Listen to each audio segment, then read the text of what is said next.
Mercure rétrograde en maison 2. Ici, le natif va défendre des systèmes de valeurs qu'il s'est donné donc beaucoup de mal à construire. Il peut être aussi bien jaloux très facilement de ses idées passées et donc faire une fixation sur elles jusqu'à devenir obsédé par ses idées. Il prête dans cette maison beaucoup d'attention à l'argent et peut devenir aussi bien avare que prodigue. Ça dépend dans quelle phase il se trouve.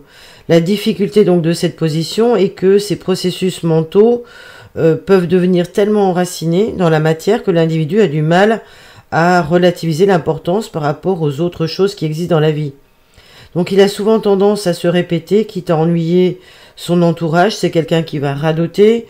C'est une position assez difficile pour Mercure, qui devrait ne pas avoir à souffrir de cela et se sentir suffisamment libre pour permettre à l'individu d'expérimenter d'autres choses et d'autres mécanismes de réponse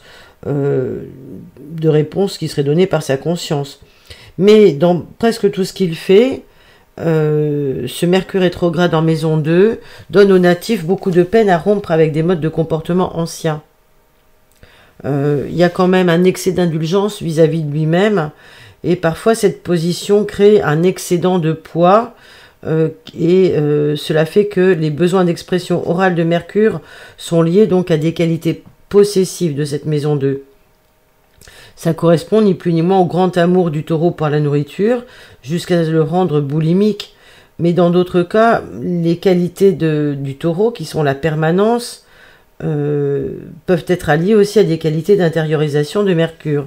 Cela va donc incliner l'individu à des choses pas toujours très sympathiques au niveau de la santé, notamment des ulcères, car plutôt que d'exprimer ses valeurs, il va aggraver son cas en s'interrogeant sur les motivations de la non-acceptation de ses idées par les autres, par exemple. Alors son karma, cet individu, dans cette vie, est lié au mental.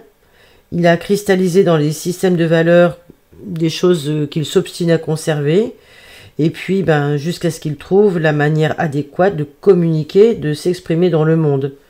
Il peut être le plus heureux des hommes une fois qu'il a transcendé tous ces modèles éculés d'habitude qui l'ont si longtemps affaibli.